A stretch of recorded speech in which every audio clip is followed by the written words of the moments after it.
इब्राहीम अलैहिस्सलाम ने अल्लाह रब्बुल इज़्ज़त की बारगाह में अर्ज की कि बारी ताला, बेशक तू मुर्दों को जिंदा करेगा, कयामत के दिन सबको उठाएगा। मुझे यकीन है बारी ताला तू उठा सकता है, कामिल कुदरत रखता है, लेकिन मैं अपनी कल्बी तसल्ली तशफ़ी के लिए ये चाहता हूं और मुशाहिदा करना चाहता हूं, क्योंकि मैंने जिंदगी में कई मर्तबा जिंदगी को मौत में तब्दील होते हुए देखा है, लेकिन मौत को जिंदगी में तब्दील होते हुए नहीं देखा। मैं मुशाहिदा करना चाहता हूं कि तू मौत को जिंदगी में तब्दील कैसे करेगा। अब ये कुरान का वाकया है। अल्लाह रब्बुल इज़्ज़त ने फरमाया कि ए इब्राहीम, तू ऐसा कर, अगर तू मौत को जिंदगी में बदलते देखना चाहता है तो 4 परिंदे तू ले ले और उन चारों परिंदों को अपने साथ मानूस कर ले। इतना मानूस कर ले कि वो तेरे साथ जहां तू जाए तेरे साथ जाएं, तुझसे मोहब्बत करें, तुझसे मोहब्बत करें। काबिल गौर नुक्ता है कि तुझसे मोहब्बत करें, तेरे साथ मानूस हो जाएं, और जब वो तेरे एक बुलावे पर तेरे पास आए, ये पोजीशन हो जाए, तो फिर उनको उस सामने वाले पहाड़ पर ले जा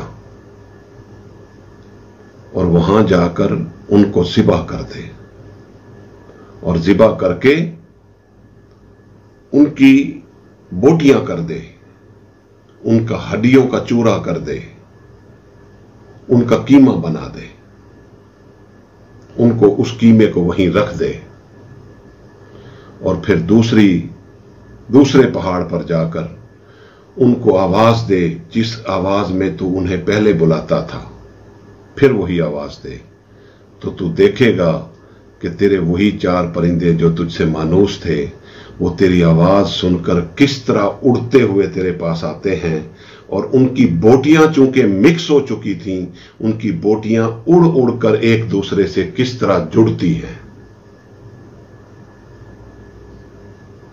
ये मुशाहिदा कर ले, तुझे मुशाहिदा हो जाएगा कि मौत जिंदगी में कैसे बदलती है।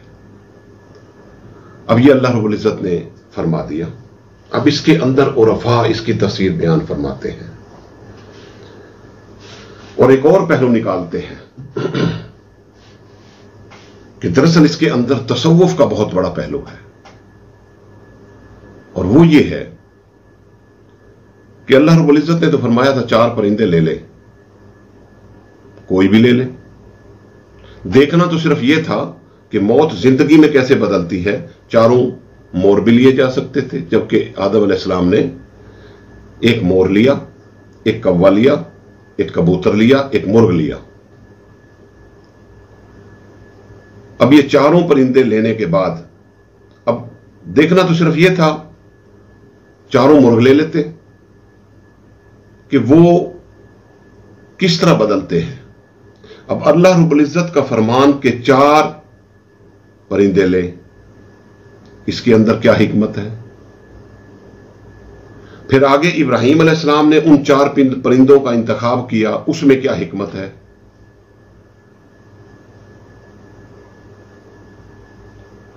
उरफा बयान फरमाते हैं कि जब देखना यही था कि मौत जिंदगी में कैसे बदलती है, तो चारों मुर्ग लेकर उनको ज़िबा करते और देख लेते कि हां जिंदगी किस तरह, मौत किस तरह जिंदगी में बदलती है। एक नुक्ता ये। दूसरा नुक्ता ये कि आदम अपना, ए इब्राहीम, तू इन चारों परिंदों को मानूस कर ले अपने साथ, ये तुझसे मोहब्बत करने लगे, तू इनसे मोहब्बत करने लगे।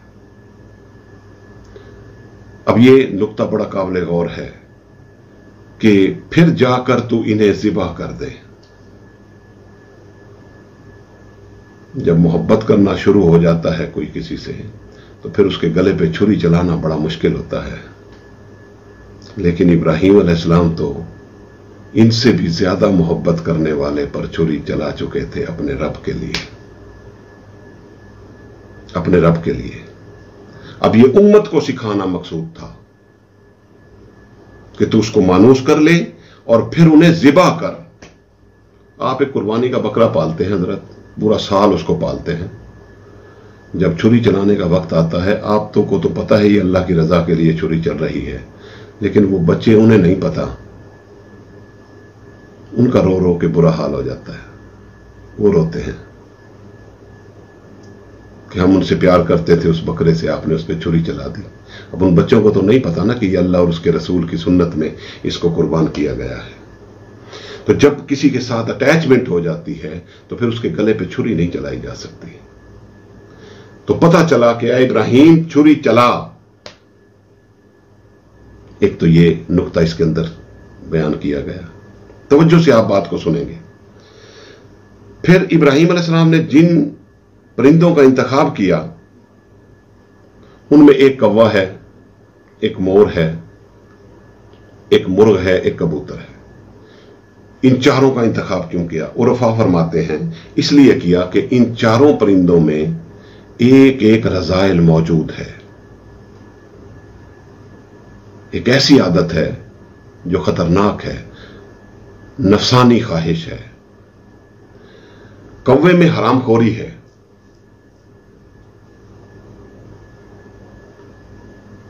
मोर में तकब्बुर है, मुर्ग में शहवत है, ख्वाहिशात नफसानी, और कबूतर में गफलत है। यहां मिसाल आपने सुनी होगी कि वो कबूतर ना बन जो बिल्ली को देखकर आंखें बंद कर ले। बिल्ली चली नहीं जाएगी, उसे गर्दन से पकड़ लेगी, उसके अंदर गफलत है। दरअसल इब्राहिम अलैहिस्सलाम ने जब इनका इंतखाब किया तो वो उम्मत को समझाना ये चाहते थे कि ऐ इंसान, ये चारों जो मैंने परिंदे लिए हैं इनमें एक एक रज़ाइल मौजूद है। कौवे में हरामखोरी है, मोर में तकब्बुर है, मुर्ग में शहवत है, कबूतर में गफलत है। ऐ इंसान, तेरे अंदर भी यही चार चीजें हैं जिन्होंने तेरे जिंदा दिल को मार दिया है, मुर्दा कर दिया है, जिन्होंने तेरे जिंदा दिल को मुर्दा कर दिया है। अब इब्राहिम अलैहिस्सलाम मौत को जिंदगी में बदलना देखना चाहते हैं। इसका मतलब यह है दूसरे लफ्जों में कि यह मुर्दा दिल जो इन बीमारियों ने, कौवे के अंदर जो हरामखोरी की बीमारी है, मोर के अंदर जो तकब्बुर की बीमारी है, मुर्ग के अंदर शहवत की बीमारी है, कबूतर के अंदर गफलत की बीमारी है, इन बीमारियों ने तेरे जिंदा दिल को मार दिया है। जब जिंदा दिल को मार दिया है तो फरमाया कि ऐ इब्राहिम, अब इन चार रज़ाइल वाले परिंदों को अब तू ज़िबा कर दे। यानी इन परिंदों को ज़िबा करना नहीं है, दरअसल हरामखोरी, तकब्बुर, शहवत और गफलत जो इनके खसाइल समझ लें, जो इनके रज़ाइल समझ लें, जो इनके अंदर छुपी हुई चीज है, उनको ज़िबा करना मकसूद है।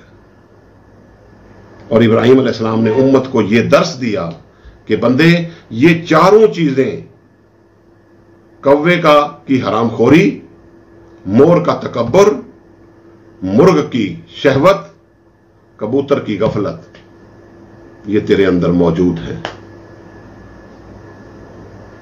इससे पहले अर्ज करता चलूं कि हजरत इब्राहिम अलैहिस्सलाम ने इसी तरह किया। इन चारों परिंदों को ले जाकर जब मानूस हो गए, मोहब्बत में आ गए, फिर उनके ऊपर जाकर पहाड़ पर छुरी चला दी और उनको ज़िबा करके उनका कीमा कर दिया। और फिर दूसरे पहाड़ पर जाकर उनको पुकारा तो अल्लाह के हुक्म से वो इस तरह उड़ते हुए आए कि उनकी बोटियां एक दूसरे के साथ जुड़ती चली गई।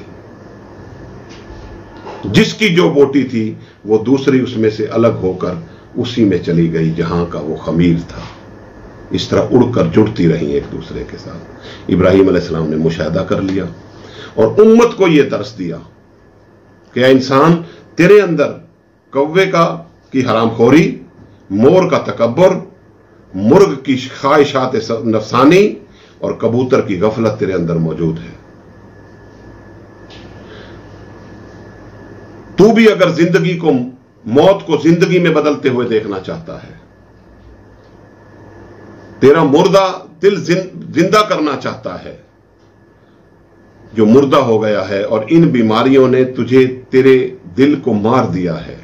यही 4 बीमारियां हैं जो दिल को मारती हैं।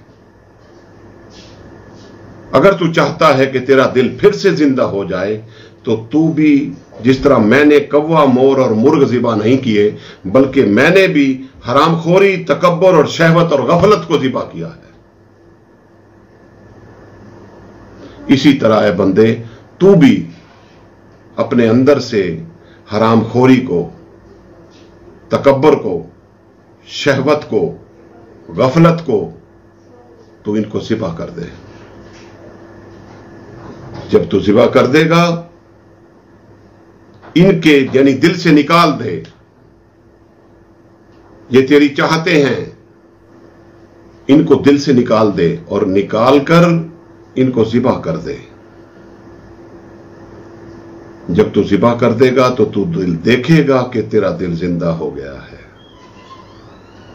और उस जिंदा दिल की निशानी यह है कि फिर तू अल्लाह की तरफ रुजू करने वाला होगा, अल्लाह से मोहब्बत करने वाला होगा, रसूल से मोहब्बत करने वाला होगा। तेरा दिल नमाज में लगेगा, बुराई से तुझे नफरत हो जाएगी, शहवत से तुझे नफरत हो जाएगी, तकब्बुर से तुझे नफरत हो जाएगी, गफलत से तुझे नफरत हो जाएगी, हरामखोरी से तुझे नफरत हो जाएगी। इन 4 बीमारियों को अपने अंदर से निकाल के फना कर दे। जब तू फना की छुरी से इन 4 रज़ाइल और बीमारियों को फना की छुरी से ज़िबा कर देगा, तो तेरा दिल बका नसीब पा जाएगा।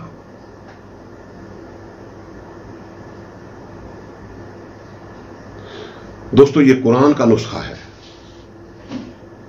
इसे आम चीज ना समझे।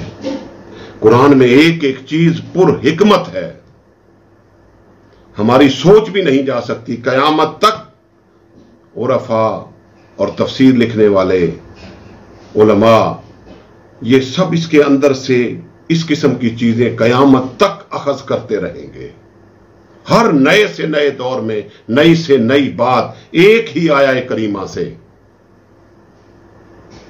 किसी और दौर में पढ़ी थी तो उसका मतलब कुछ और समझ में आता था।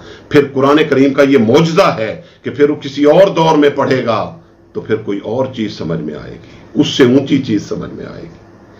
फिर उसी आयत को कभी और दौर में, किसी और दौर में जब शख्सियत पुख्ता हो जाएगी आपकी, फिर जब पढ़ेगा तो फिर कुछ और मार्फत के दरवाजे और असरार के दरवाजे खुलेंगे। यह कुरान करीम का मौजज़ा है। आपकी हालत जिस तरह बदलती चली जाएगी उसी तरह कुरान का मफहूम तुझे उससे बेहतर समझ में आना शुरू हो जाएगा। दोस्तों, अगर कोई शख्स, मुर्दा दिल की पहचान मैं बता चुका हूं पहले गुफ्तगू में, मुर्दा दिल, दिल मरीज और कल्ब सलीम, इनके मुतालिक मैंने सैर हासिल गुफ्तगू की है। अगर वो बीमारियां आपके अंदर पाई जाती हैं तो फिर समझ लें कि दिल मुर्दा है। अगर मुर्दा दिल की बीमारियां पाई जाती हैं और वो निशानियां पाई जाती हैं तो फिर समझ लेना कि दिल मुर्दा है। और मुर्दा किसने किया है? इन्हीं 4 बीमारियों ने किया है। हराम का रिज़्क जिस्म के अंदर जाकर क्या कुछ चीज नहीं फैलाता, क्या बीमारियां नहीं फैलाता, तकब्बुर क्या कुछ नहीं करता, ख्वाहिशात नफसानी क्या कुछ नहीं करती, और गफलत तुझे बिस्तर से उठने नहीं देती और रूह की ग़िज़ा पूरी करने नहीं देती। दोस्तों, इस आजिज़ की, ये कुरान का एक छोटा सा वाकया है। इस कुरान के वाकये के अंदर, वाकया जरूर छोटा होगा लेकिन इसके अंदर सबक इतना बड़ा है मेरे मुर्शिद करीम हुजूर सैयदना चादर वाले सरकार रहमतुल्लाह तआला अलैह फरमाया करते थे कि इंसान को जिंदा करना, मुर्दे को जिंदा करना, ये इतना बड़ा काम नहीं है जितना मुर्दा दिल को जिंदा करना बड़ा काम है। और मुर्दा दिल इसी सूरत में जिंदा होंगे कि आप ये चीजें पूरी कर दें, इनको खत्म कर दें, अपने अंदर से निकाल के ज़िबा और फना कर दें। जिस तरह इब्राहीम अलैहिस्सलाम ने इन 4 परिंदों का इंतखाब किया है, उसकी हिकमत है, उस बात की हिकमत है, कोई भी हिकमत कर लें। बहरहाल इसकी तरफ तवज्जो करेंगे। अल्लाह रब्बुल इज्जत हमारे हाल पे लुत्फ़ व करम फरमाए और हमें दीन की सही फहम व फरास्त अता फरमाए और कोशिश करें कि इस पर अमल करें।